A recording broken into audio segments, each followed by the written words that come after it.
하나님의 말씀은 누가복음 2장 25절에서 39절까지의 말씀입니다. 신약성경 90쪽입니다. 누가복음 2장 25절에서 39절까지의 말씀을 제가 받들어 읽겠습니다. 예루살렘에 시몬이라 하는 사람이 있으니 이 사람은 의롭고 경건하여 이스라엘의 위로를 기다리는 자라. 성령이 그 위에 계시더라. 그가 주의 그리스도를 보기 전에는 죽지 아니하리라 하는 성령의 지시를 받았더니 성령의 감동으로 성전에 들어가매 마침 부모가 율법의 관례대로 행하고자 하여 그 아기 예수를 데리고 오는지라. 시몬이 아기를 안고 하나님을 찬송하여 이르되 주제여 이제는 말씀하신 대로 종을 평안히 놓아 주시는도다. 내 눈이 주의 구원을 보았사오니 이는 만민 앞에 예비하신 것이요 이방을 비추는 빛이요 주의 백성 이스라엘의 영광이니이다 하니 그의 부모가 그에 대한 말들을 놀랍게 여기더라.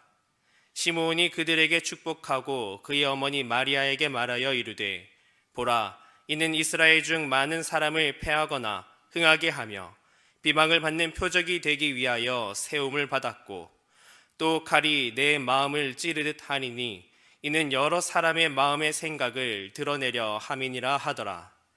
또 아세 지파 바누엘의 딸 안나라 하는 선지자가 있어 나이가 매우 많았더라. 그가 결혼한 후 7해 동안 남편과 함께 살다가 과부가 되고 84세가 되었더라. 이 사람이 성전을 떠나지 아니하고 주야로 금식하며 기도함으로 섬기더니 마침 이때에 나와서 하나님께 감사하고 예루살렘의 속량을 바라는 모든 사람에게 그에 대하여 말하니라. 주의 율법을 따라 모든 일을 마치고 갈릴리로 돌아가 본 동네 나사렛에 이르니라. 아멘. 오늘 대림절 네 번째 주일 시몬과 안나의 기다림이라고 하는 제목으로 우리 하나님의 말씀 선포하겠습니다. 정신분석학자 빅톨 프랭클은 사람은 무엇으로 사는가라고 하는 책에서 나치 치하의 아우슈비츠 수용소에서의 경험을 그리고 있습니다. 독일 패전 분위기가 무르익을 1944년 겨울이었습니다. 수용소에 수감된 많은 유대인들이 이번 크리스마스는 집에서 보낼 수 있을 것이라고 많은 기대를 가지고 있었습니다마는 그의 크리스마스가 되기까지 그러한 소식은 들려지지 않았습니다. 그때 많은 유대인들이 절망 속에 죽어갔다고 합니다. 그런데 희망이 없어 보이는 환경에서 끝까지 살아남은 사람들이 있었습니다. 마음에 분명한 희망을 품고 있는 사람, 기다림이 있는 사람, 기다리는 애인이 있고 사랑하는 아내가 있고 나를 받아줄 가정이 있는 사람들, 돌아가서 자신이 꼭 이루어야 할 일이 남아있는 사람들, 이런 사람들은 살아서 해방을 맞이했다고 합니다. 오늘 본문의 이스라엘 백성들은 참 살기가 어려웠습니다. 주권을 잃어버렸습니다. 경제적으로는 2중 3중의 척지 구조 속에서 백성들의 삶은 피폐했습니다. 이런 좌절 속에서도 기다리는 사람들, 소망을 가진 사람들이 있었습니다. 첫째 시몬입니다. 25절입니다. 예루살렘에 시몬이라 하는 사람이 있으니, 시몬이라는 이름의 뜻은 하나님께서 들으셨다라고 하는 뜻입니다. 시몬은 한평생 이 땅에 오실 메시아를 기다렸습니다. 그랬더니 응답이 오기를 죽기 전에 예수님을 버리라고 하는 말씀이었습니다. 그의 나이를 보면은 학자들은 적어도 90세는 넘었을 것이다 라고 추측합니다. 나이가 들면 희망을 노래하기보다는 절망하기 쉽습니다. 새로운 일을 하기 두려워하기 시작합니다. 포기하기가 점점 쉬워지는 그런 나이가 아니었습니까? 당시 시대 상황을 보더라도 이스라엘은 로마의 식민지였습니다. 지도층인 사도계파는 자신들의 욕심을 따라서 로마의 빌부터 백성들을 탄압하였습니다. 바리새파는 자기들만 경건하다 이야기하며 지금 흑암 속에 시달리고 있는 백성들이 율법을 지키지 못할 때에 그들을 정죄하고 나섰습니다. 역사적으로는 말라기 선지자 이후 400년간 희망의 메시지는 전해지지 않았습니다. 버려진 백성들, 누구에게도 위로받지 못하는 백성들, 밟히고 진돌린 그들을 대변해 줄 사람은 아무도 없었습니다. 그때 소망을 가진 사람 시몬을 소개하고 있습니다. 시몬은 어떤 사람이었습니까? 그는 의롭고 경건한 사람이었다 했습니다. 25절 중반절입니다. 예루살렘에 시몬이라 하는 사람이 있으니 이 사람은 의롭고 경건하여.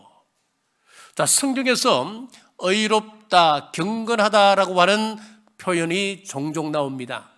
마태복음 1장 19절에 보면 그의 남편 요셉은 의로운 사람이라, 예수님의 육신의 아버지 요셉을 의로운 사람이다라고 묘사하고 있습니다. 누가복음 1장 6절에 이 두 사람이 하나님 앞에 의인이니 주의 모든 계명과 규례대로 흠이 없이 행하였더라. 이 두 사람이라고 하는 것은 사가랴와 그의 아내 엘리사벳입니다. 이 두 사람은 세례 요한의 부모입니다. 이 사람들이 어떤 삶을 살았느냐? 의인으로 흠이 없이 온전한 행하며 살았다라고 말씀하고 있습니다. 야고보 사도는 야고보 1장 27절에서 권면합니다. 하나님 아버지 앞에서 정결하고 더러움이 없는 경건은 곧 고아와 과부를 그 환난 중에 돌보며 또 자기를 지켜 새 속에 물들지 아니하는 그것이니라. 여기서도 경건을 말씀하고 있습니다. 자, 우리 성경에서 의롭다, 경건하다라고 하는 이 표현은 아무에게나 붙여주는 호칭이 아닙니다. 그럼 어떤 사람에게 붙여주느냐?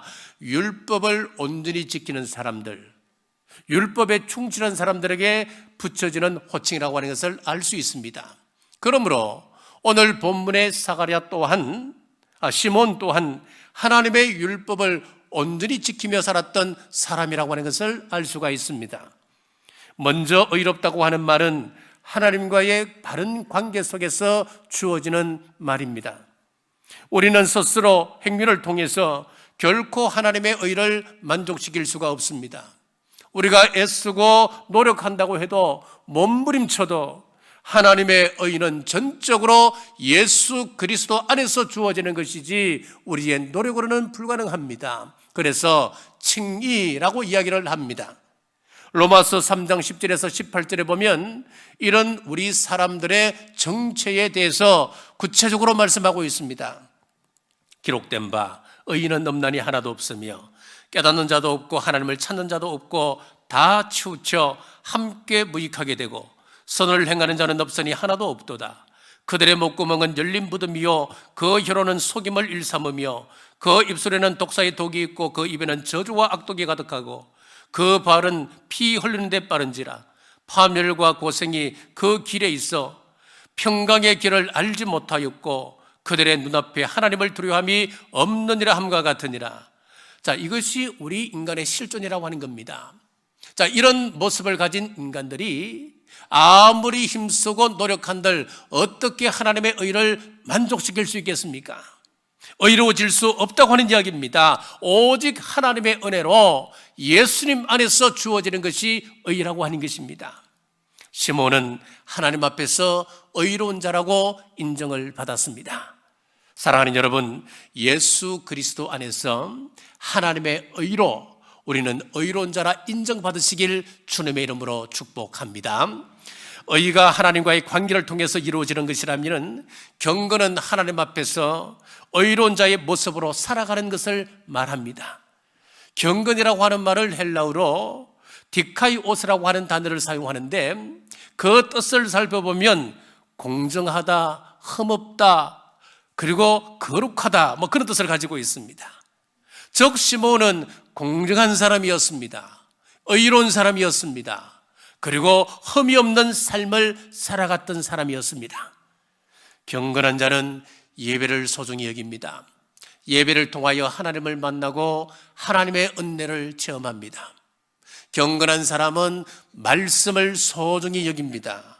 말씀을 머리로만 받아들이지 아니하고 내 삶을 변화시키는 능력의 말씀, 살아있는 레마의 말씀으로 받아들입니다. 항상 말씀을 묵상하고 마음에 새기고 그 말씀을 지키기 위하여 몸부림치는 것입니다. 경건한 사람은 하나님과 동행합니다. 경건한 사람은 남을 배려하고 사랑하며 살아갑니다. 경건하다 이야기하면서도 배려함이 없고 사랑이 없다면 그것은 거짓입니다. 경건한 자는 세속에 물들지 아니하고 자기를 지켜 거룩함으로 성화의 삶을 이루려 합니다. 자, 이렇게 볼 때 경건하다라고 하는 것은 예수 그리스도의 모습을 닮아가는 삶을 살아가는 것을 말한다는 것을 알 수가 있습니다. 자, 이렇게 시몬은 의로움과 경건한 삶을 살아갔습니다.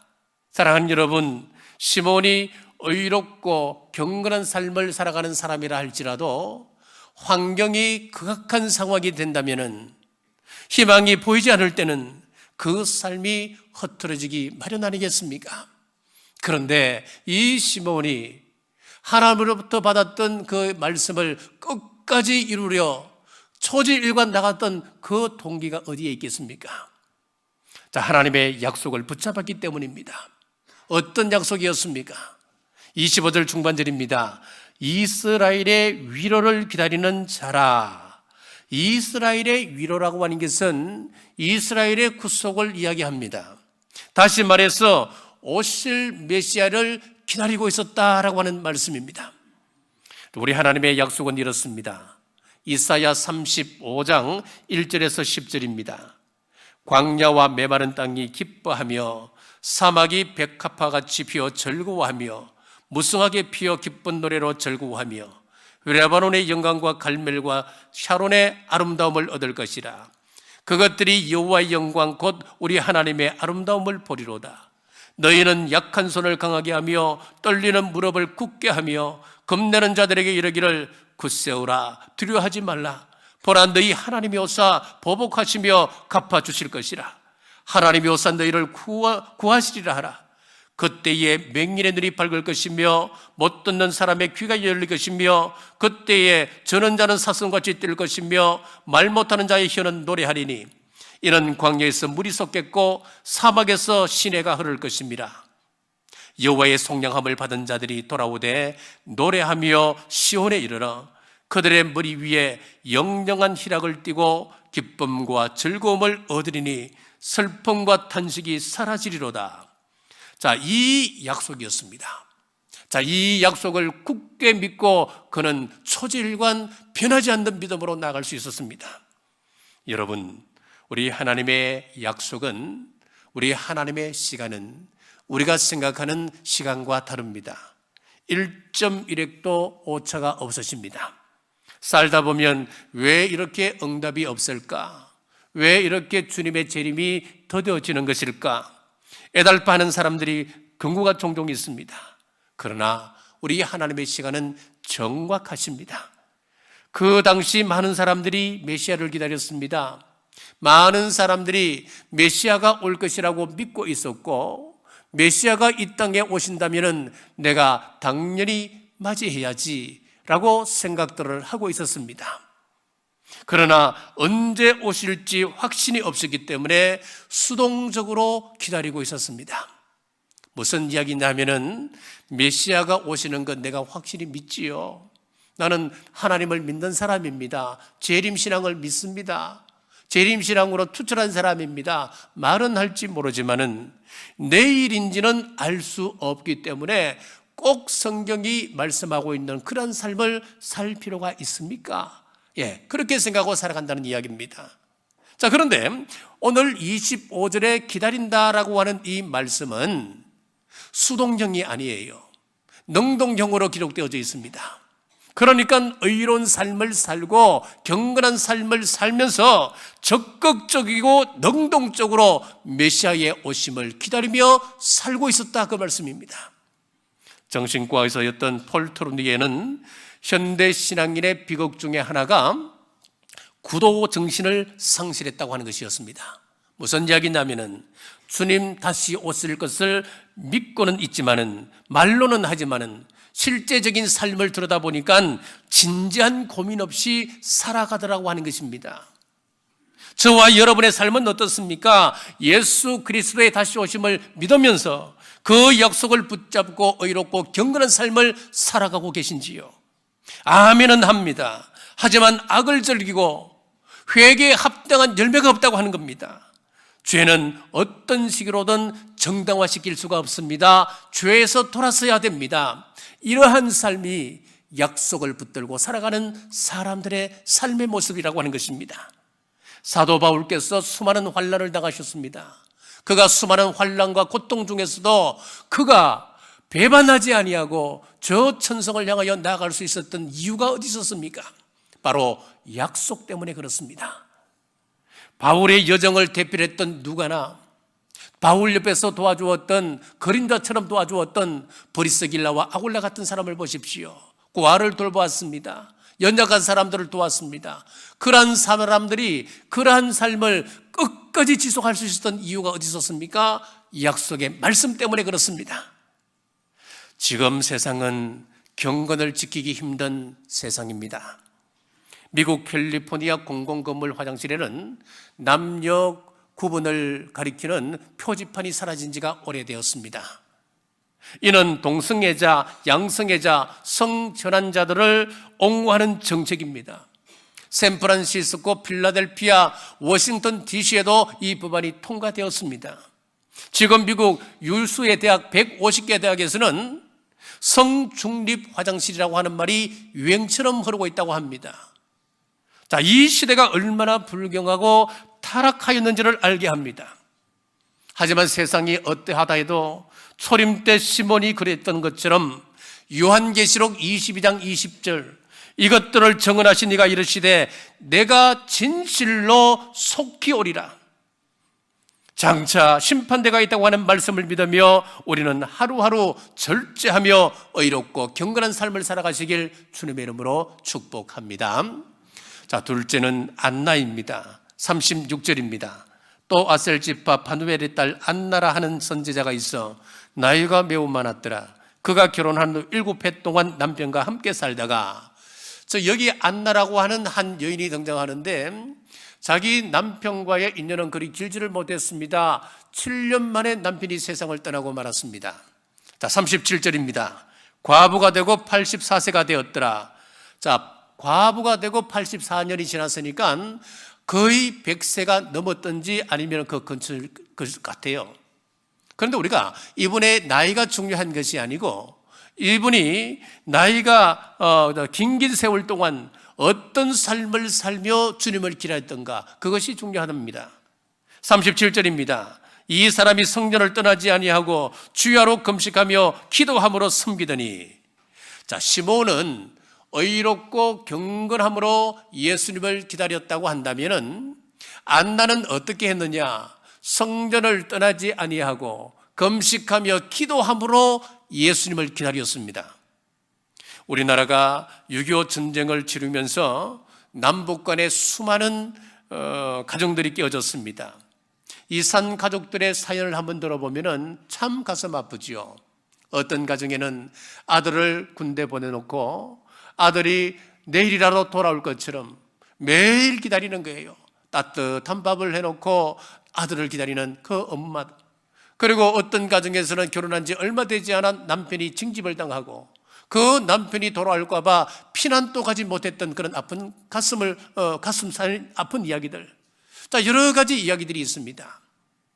전쟁터에 아들을 보내놓고 날마다 기다리는 어머니처럼 안나 선지자가 성전 곁을 떠나지 않고 매일 여러 차례 드려지는 그 예배에 참석하며 경건함으로 예수님을 기다렸습니다. 이스라엘의 구원자를 기다린 거예요. 그러다가 드디어 38절입니다. 마침 이때에 나와서 하나님께 감사하고, 여기서 이때가 언제냐 하면은 예수님의 부모들이 아기 예수님을 안고 성전에 가서 결례를 행할 그때를 이야기합니다. 자, 그러니까 이 안나가 예수님께서 성전에 오는 것을 보고 직접 그 눈으로 예수님을 만나게 되는 거예요. 여기서 우리가 한 가지 주목할 점은 우리 기도가 막연해 보이고 또 어떤 때는 응답이 불가능해 보여도 그것이 하나님의 약속에 근거한 내용이라고 한다면 반드시 열매를 거두게 되어 있다고 하는 것입니다. 반드시 우리 손으로 만질 수 있도록 하나님께서 응답해 주신다고 하는 사실입니다. 사랑하는 여러분, 우리가 기도하다 낙심하지 마십시오. 우리 하나님은 능력의 하나님이십니다. 그 능력의 하나님께서 지금 또 살아계십니다. 우리 하나님은 신실하십니다. 신실하신 그 하나님께서 말씀하셨다면 반드시 응답하심을 믿으시고 기도하되 낙심하지 말고 기도하는 우리 모든 남부의 권속들 되시길 주님의 이름으로 축복합니다. 주님을 만난 이후의 모습을 보십시오. 시몬이 한 말이지만은 이 말은 안나에게도 같이 적용되는 말씀이기도 합니다. 29절입니다. 주제여 이제는 말씀하신 대로 종을 평안히 놓아주시는도다. 자, 여기서 놓아주다라고 하는 이 말씀은 군사 용어, 군대 용어입니다. 메가드 장군이 이런 말을 했습니다. 작전에 실패한 병사는 용서받을 수 있지만은 경계에 실패한 병사는 용서할 수 없다. 경계가 그만큼 중요합니다. 여기서 파수꾼이 졸고 잠을 잔다면 그 부대원 전체가 위험해질 수 있지 않겠습니까? 오늘 안나는 영적인 파수꾼이었습니다. 자, 사실 여기서 우리가 파수꾼을 이야기합니다. 그런데 이 말을 교회에서 쓰기가 참 껄끄러워졌습니다. 여호와 증인이 파수꾼을 자기들이 가지고 왔습니다. 마치 여호와의 증인 전용 용어인 것처럼 그렇게 이야기합니다. 그래서 교회에서 참 성경적이고 좋은 말이지만은 교회에서 사용하기 껄끄러워져 버렸습니다. 또 여호와의 증인에서 발행하는 잡지가 있지요. 파수대가 있습니다. 여러분 이제 집에 보면은 파수대라고 이렇게 들고 찾아오는 사람도 있을 거예요. 여호와의 증인들입니다. 얼마나 파수대가 좋은 말입니까? 그런데 우리 교회에서 그 용어를 찾아보기 힘들어졌습니다. 요한계시록에서 가장 중요한 단어 중에 하나가 신천신지 아닙니까? 새 하늘과 새 땅 아닙니까?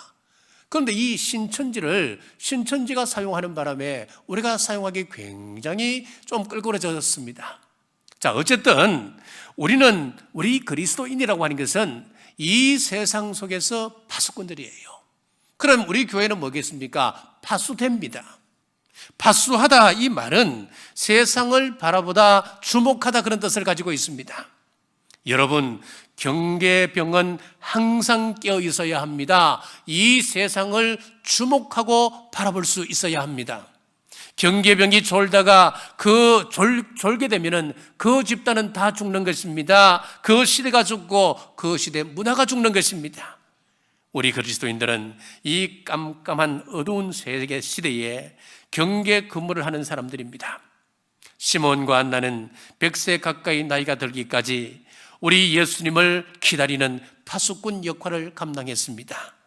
금식하며 기도하고 경계 근무를 서다가 이제 종을 평안히 놓아주시는 도다. 이제 근무 교대할 시간이다. 그런 의미예요.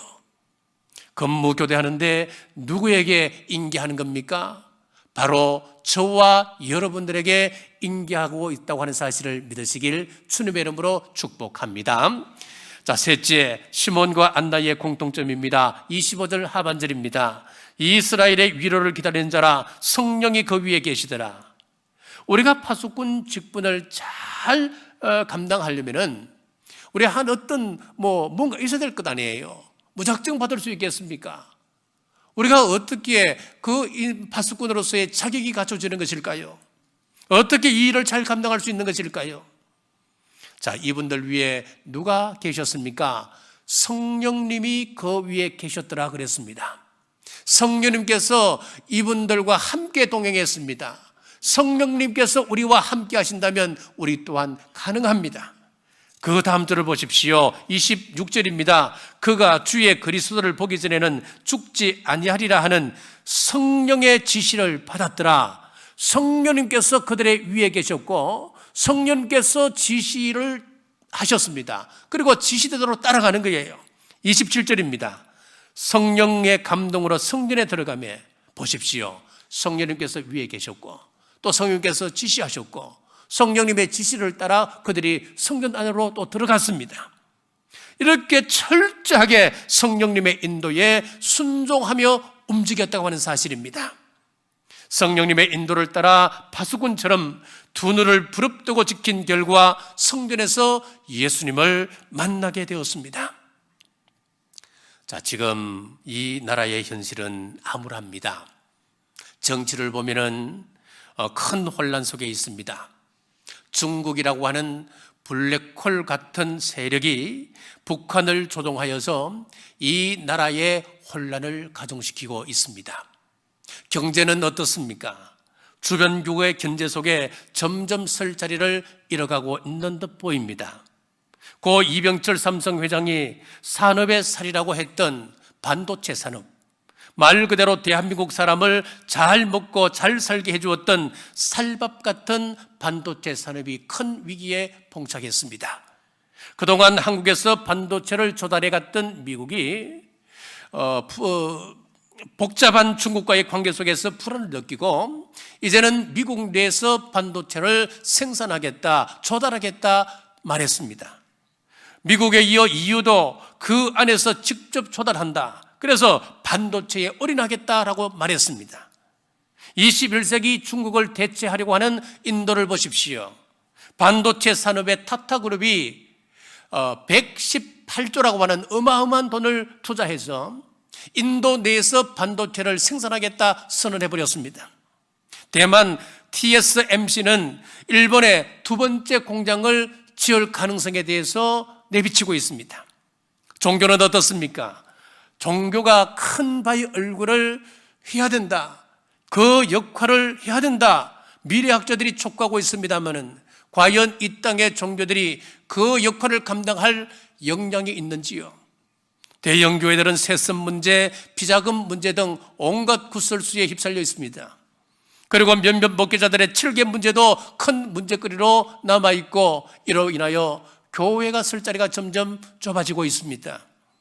이러한 때에 의롭고 경건하고 교회 중심적인 파수꾼들이 있다. 국가의 위기 앞에서 기도의 무릎을 꿇는 파수꾼들이 있다. 예배가 희미해지고 예배가 무너지는 이때에 가정재단을 쌓는 경주남북의 성도들이 있다. 우리가 분열이 일어나 빛과 희망이신 주님 붙들고 어둠을 뚫고 나가는 것입니다.